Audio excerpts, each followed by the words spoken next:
اعوذ باللہ السمیع العلیم من الشیطان اللعین الرجیم بسم اللہ الرحمن الرحیم قال رسول اللہ صلی اللہ علیہ وآلہ وسلم من مات ولم یعرف امام زمانہ مات میتات الجاہلیہ۔ رسول خدا صلی اللہ علیہ وآلہ وسلم ارشاد فرماتے ہیں کہ تم میں سے اگر کوئی شخص اس عالم میں مر جائے کہ وہ اپنے زمانے کی امام کی معرفت نہ رکھتا ہو تو اس کی موت جہالت کی موت ہے۔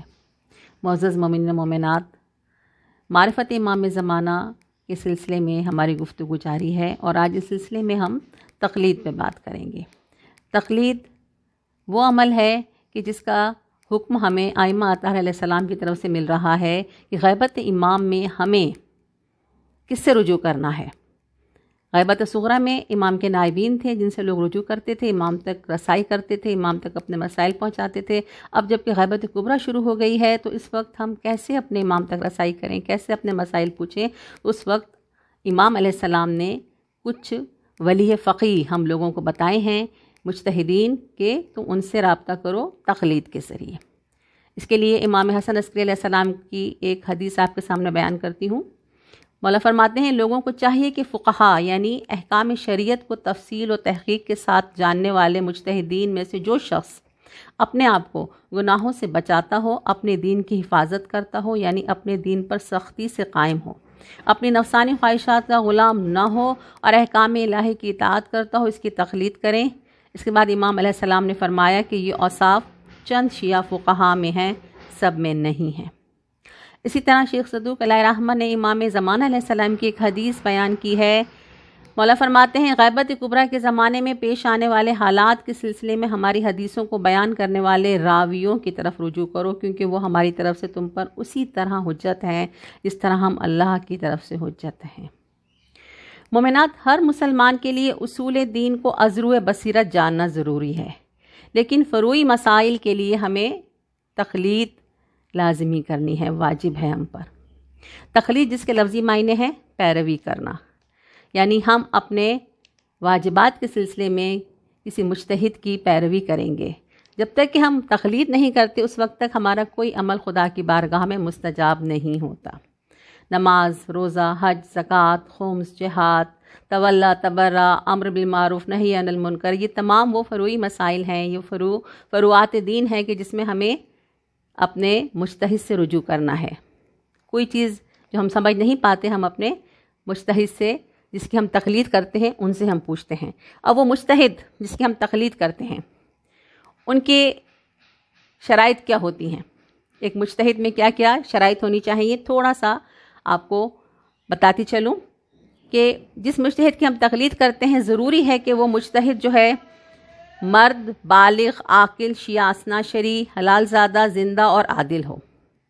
یعنی عادل شخص سے مراد ایسا شخص جو تمام واجب کاموں کو بجا لائے اور تمام حرام کاموں کو ترک کرے۔ عادل ہونے کی نشانی یہ بھی ہے کہ وہ بظاہر ایک اچھا شخص ہو اور اس کے اہل محلہ یا ہمسایوں یا ہم نشینوں میں سے اس کے بارے میں جو دریافت کیا جائے تو اس کی اچھائی کی تصدیق کریں۔ تقلید کرنے کے لیے ہمیں کسی قسم کی کوئی عمل یا کوئی خاص انداز نہیں ہے۔ آپ جہاں جس وقت بیٹھے ہیں آپ ارادہ کریں، نیت کریں کہ میں آج سے آغا رہبر سید علی خامنائی کی تقلید کرتی ہوں، آغا سیستانی کی تقلید کرتی ہوں، آغا بشیر کی تقلید کرتی ہوں۔ اگر ہم نے ابھی تک تقلید نہیں کی تو ہمارے جتنے اعمال ہیں وہ خدا کی بارگاہ میں مستجاب نہیں ہو رہے۔ علم ہونے کے بعد، اور اگر ہم جان گئے ہیں اور ہم تقلید نہیں کر رہے، لیکن اگر بغیر جانے ہم کر چکے ہیں تو اللہ معاف کرنے والا ہے۔ اب جب ہمیں علم ہو گیا ہے کہ ہماری نماز، روزہ، حج، زکوٰۃ جب تک کہ ہم تقلید نہیں کریں گے خدا کی بارگاہ میں مستجاب نہیں ہوں گے، تو ہم پر فرض ہو گیا ہے، لازم ہو گیا ہے کہ ہم فوراً تقلید کریں، نیت کریں، ارادہ کریں۔ اور اپنے مسائل کے لیے جس مجتہد کی ہم نے تقلید کی ہے اس کا رسالہ عملیہ ہمارے پاس ہونا چاہیے، جسے توضیح المسائل کہتے ہیں۔ اور مزید آج کے جدید دور میں آپ کو ہر چیز نیٹ پہ اویلیبل ہے، ویب سائٹس موجود ہیں، جب جس وقت آپ کوئی مسئلہ پوچھنا چاہتے ہیں آپ کو اس کا جواب ان کے نمائندگان ہر وقت دے دیتے ہیں۔ کچھ غلط فہمیاں ہمارے اس دین میں ہیں کہ کچھ لوگ کہتے ہیں کہ تقلید کی ضرورت نہیں ہے، تقلید کوئی ایسا عمل نہیں، حالانکہ اس کا حکم ہمیں ائمہ اطہار کی طرف سے ہے۔ اور کچھ لوگ یہ بھی کہہ دیتے ہیں کہ ہم مولا علی کی تقلید کرتے ہیں، یہ بات غلط ہے۔ امام علی علیہ السلام باب العلم ہیں، شہر علم کے دروازے ہیں، لیکن تقلید ہمیں زندہ عالم مجتہد کی کرنی ہے، اور یہ حکم ہمیں غیبت امام میں امام علیہ السلام کی طرف سے دیا گیا ہے۔ یہ ماہرین کی طرف رجوع کرنا انسان کی فطرت میں شامل ہے۔ اور آپ دیکھیں کہ ضرورت تقلید کیوں ہے کہ جب تک ہم کسی بھی کام کے لیے ماہر سے رجوع نہیں کرتے اس وقت ہمارا دل مطمئن نہیں ہوتا۔ ہم گھر تعمیر کر رہے ہیں، ہم ماہر انجینئر کی سے رابطہ کرتے ہیں، ہم بیمار ہیں، ہم ماہر ڈاکٹر کی طرف جاتے ہیں علاج کے لیے، ہمیں اور کوئی مسائل ہیں جو ہمیں کورٹ میں عدالت میں حل کرنے ہیں تو ہم ماہر وکیل ڈھونڈتے ہیں۔ جب ہم دنیا کے ہر کام کے لیے ماہرین سے رجوع کرتے ہیں تو دینی مسائل کے لیے ہم ماہرین کی طرف جاتے ہوئے کیوں گھبراتے ہیں؟ ہم اپنے آپ کو ماہر کیوں سمجھنے لگتے ہیں؟ یہ ذہن سے نکالنا ہے ہم نے، کیونکہ دینی مسائل، شرعی مسائل ہمیں دنیا اور آخرت دونوں میں نجات دلوانے والے ہیں۔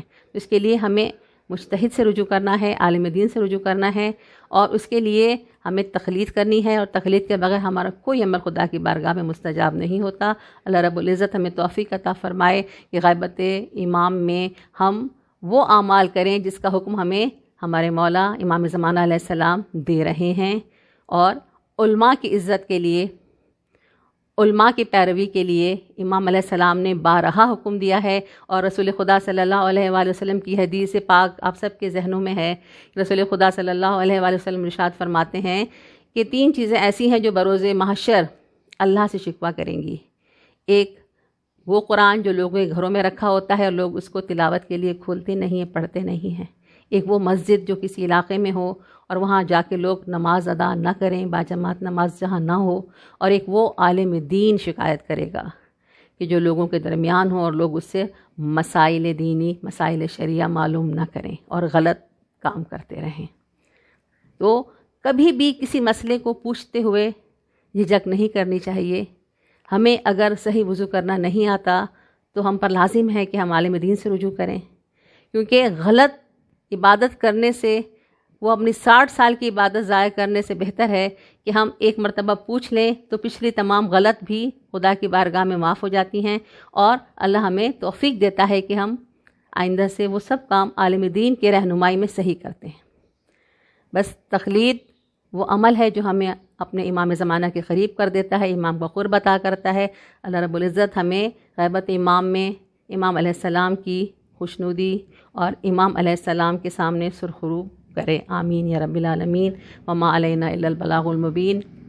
اللہم صلی علی محمد وآل محمد وعجل فرجہم اجمعین برحمتک یا ارحم الراحمین۔